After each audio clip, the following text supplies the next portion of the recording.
System information గురించి తెలుసుకోవాలంటే CPU Z అనే సాఫ్ట్వేర్ ఉంది. ఈ సాఫ్ట్వేర్ని వెబ్సైట్ నుంచి ఫ్రీగా డౌన్లోడ్ చేసుకోవచ్చు. ముందుగా గూగుల్ హోమ్ పేజీని ఆన్ చేసి అందులో CPU జెడ్ అని టైప్ చేయండి. అందులో సెర్చ్ ఇంజిన్లో మనకి ఫస్ట్లోనే ఈ వెబ్సైట్ అడ్రస్ వస్తుంది. cpuid.com అడ్రస్ మీద క్లిక్ చేయండి.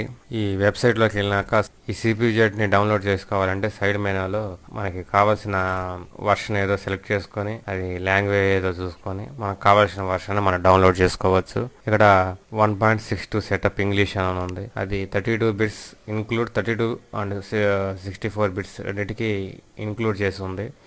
ఇది మనం డౌన్లోడ్ చేసుకోవచ్చు. ఇప్పుడు CPU Z executive file download చేయడానికి రెడీగా ఉంది. ఇక్కడ డౌన్లోడ్ నౌ మీద క్లిక్ చేసినట్లయితే ఈ CPU జెడ్ సాఫ్ట్వేర్ డౌన్లోడ్ అవుతుంది. నేను ఆల్రెడీ ఈ సాఫ్ట్వేర్ని డౌన్లోడ్ చేసి ఉంచాను.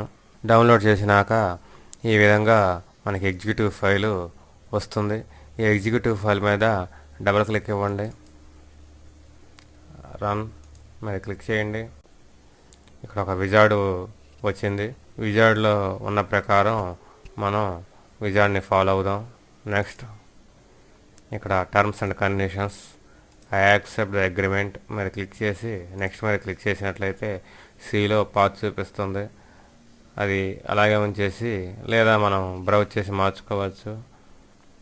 నెక్స్ట్ మీద క్లిక్ చేద్దాం. ఇక్కడ స్టార్ట్ మెనూలో ఎలాగా షార్ట్ కట్ రావాలి అనేది కూడా ఇక్కడ మనకి డిస్ప్లే కనబడుతుంది. తర్వాత నెక్స్ట్ మీద క్లిక్ చేద్దాం. ఇక్కడ టూల్ బార్స్ రావడం జరిగింది. అవి మనకు అవసరం లేదు కాబట్టి ఆ చెక్ బాక్సులని తీసేద్దాం. నెక్స్ట్ మీద క్లిక్ చేద్దాం. అలాగే ఇన్స్టాల్ అడ్వాన్స్ సిస్టమ్ ప్రొటెక్టర్ అనేది కూడా ఉంది. దాన్ని కూడా చెక్ బాక్స్ నుంచి తీసేద్దాం. ఇప్పుడు కంటిన్యూ చేద్దాం. క్రియేట్ డెస్క్టాప్ ఐకాన్ కావాలి కాబట్టి ఆ టిక్ అలాగే ఉంచేద్దాం చెక్ బాక్స్ని. నెక్స్ట్ ఇప్పుడు ఇన్ఫర్మేషన్ మొత్తం మనకి ఇక్కడ డిస్ప్లే అవుతుంది. ఒకసారి ఇన్ఫర్మేషన్ మొత్తం ఒకసారి చదివిన తర్వాత ఇన్స్టాల్ మీద క్లిక్ చేస్తే సాఫ్ట్వేర్ ఇన్స్టాల్ అవుతుంది. ఇప్పుడు ఫినిష్ చేద్దాం. తర్వాత మనకి ఇక్కడ డెస్క్టాప్ మీద CPU జెడ్ ఐకాను వచ్చింది. దీని మీద డబుల్ క్లిక్ ఇచ్చినట్లయితే మనకి CPU జెడ్ సాఫ్ట్వేర్ ఓపెన్ అవుతుంది.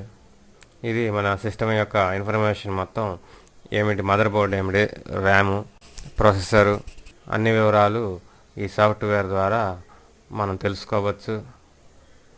ఇందులో పైన ట్యాబులు ఉన్నాయి. ఆ ట్యాబుల్లోకి వెళ్ళినప్పుడు కూడా ఇంకా మిగిలిన వివరాలు కూడా మనకి తెలుస్తాయి. Main board, memory, SPD, graphics, about. ఈ విధంగా మన సిస్టానికి సంబంధించిన అన్ని రకాల ఇన్ఫర్మేషను ఈ సాఫ్ట్వేర్ను ఉపయోగించి మనం తెలుసుకోవచ్చు.